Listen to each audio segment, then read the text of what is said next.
కొత్త బట్టలు కొత్త వెలుగులు మీ ఇంటి పండుగ సంతోషాలకు అసలైన చిరునామా సిఎంఆర్ షాపింగ్ మాల్. అందరికీ భోగి సంక్రాంతి కనుమ శుభాకాంక్షలు. రోడ్డు ప్రమాదాల వల్ల ప్రాణాలు కోల్పోయే విషయంలో అంగవైకల్యంతో కుటుంబ సభ్యులకు తీరని దుఃఖాన్ని అందిస్తున్న సందర్భంలో తెలంగాణ రాష్ట్ర ప్రభుత్వం పోలీస్ శాఖ ఒక అవగాహన కార్యక్రమాన్ని ఏర్పాటు చేసి రోడ్డు ప్రమాదాలను నివారించడానికి అవసరమైన ప్రణాళిక చేపట్టినందుకు పోలీస్ శాఖను మనస్ఫూర్తిగా నేను అభినందిస్తున్నా. ఈరోజు ఈ దేశంలో ప్రతి నిమిషము ఒక రోడ్డు ప్రమాదము, ప్రతి 3 నిమిషాలకు ఒక ప్రాణాన్ని కోల్పోవడము, ఈ దేశ జీడిపిలో 3% ప్రమాదాల వల్ల నష్టం జరుగుతున్నది. అందుకే ఈరోజు భారత ప్రభుత్వం కానీ తెలంగాణ రాష్ట్ర ప్రభుత్వం కానీ ఈ రోడ్డు మీద జరుగుతున్న ప్రమాదాలను నివారించడానికి విద్యార్థి దశలోనే ఒక అవగాహన కల్పించాలన్న ఆలోచనతో సమాజంలో కొందరి నిర్లక్ష్యం ఇంకొందరికి ప్రాణాపాయంగా మారుతున్నది. వీటన్నిటిని నివారించడానికి నియంత్రించడానికి ఒక మంచి కార్యక్రమం తీసుకొని ఈరోజు కోట్ల విజయభాస్కర్ రెడ్డి గారి స్టేడియంలో ఈ కార్యక్రమాన్ని ఏర్పాటు చేసింది. తెలంగాణ రాష్ట్ర ప్రభుత్వం నూతన జీవన శైలిలో కొత్తగా ఎదురవుతున్న సవాళ్లను ఎదుర్కోవడానికి పోలీస్ శాఖను ప్రక్షాళన చేసుకుంటూ నూతన వ్యవస్థలను ఏర్పాటు చేసి మనం ఎదుర్కొంటున్న సవాళ్లను, సమాజానికి అందించాల్సిన సేవల గురించి ఈరోజు నిత్యం మనం చర్చించుకొని నూతన ప్రణాళికలు రచించుకుంటున్నాం. అందులో భాగంగానే ఈరోజు సమాజంలో ప్రధానంగా సైబర్ క్రైమ్ అనేది విపరీతంగా పెరిగిపోయింది. ఒకప్పుడు physical crime, rape and murder ఒక మేజర్ క్రైమ్ లాగా ఉండేది.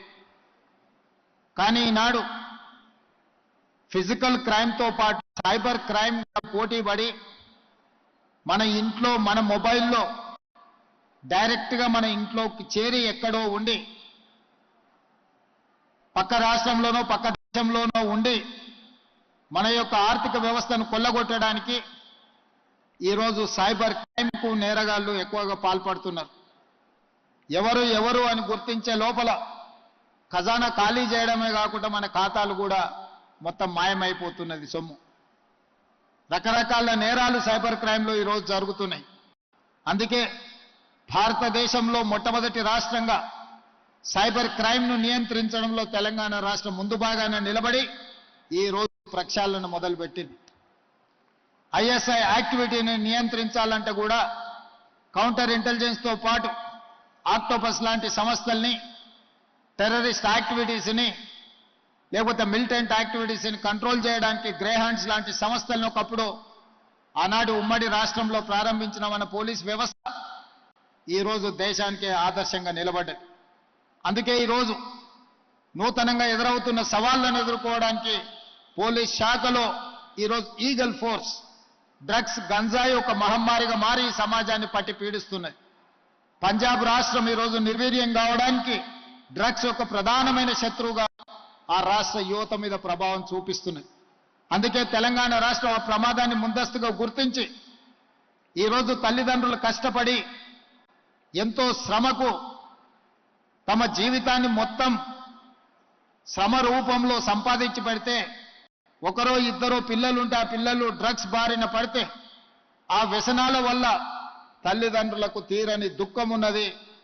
ఈరోజు పోకడల వల్ల, విపరీతమైన దురలవాట్ల వల్ల డ్రగ్స్, గంజాయి కూడా ఒక మహమ్మారిగా మన సమాజాన్ని పట్టి పీడిస్తుంది.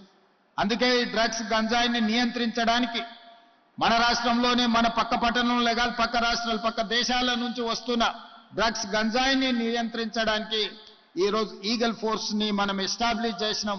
దేశంలోనే, ప్రపంచంలోనే పోటీ జరుగుతాయి డ్రగ్స్ నియంత్రణలో. మొట్టమొదటి స్థానం తెలంగాణ రాష్ట్రానికి, హైదరాబాద్ నగరానికి ఆ గుర్తింపు వచ్చింది. సివి ఆనంద్ గారు హైదరాబాద్ కమిషనర్గా ఆ అవార్డు రిసీవ్ చేసుకోవడం జరిగింది. అయినా సమస్య తీరలేదు, ఈ సమస్య ఇంకా పెరుగుతానే ఉంది. ఇది ఒక మన రాష్ట్ర సమస్యగా దేశ సమస్య. ఇతర రాష్ట్రాలతోని కోఆర్డినేట్ చేసుకొని, ఇతర రాష్ట్ర అధికారులతోని సమన్వయం చేసుకొని ఈరోజు వ్యవస్థను బలోపేతం చేసుకొని డ్రగ్స్ మీద, గంజాయి మీద మన రాష్ట్ర ప్రభుత్వం ఒక యుద్ధం ప్రకటించింది.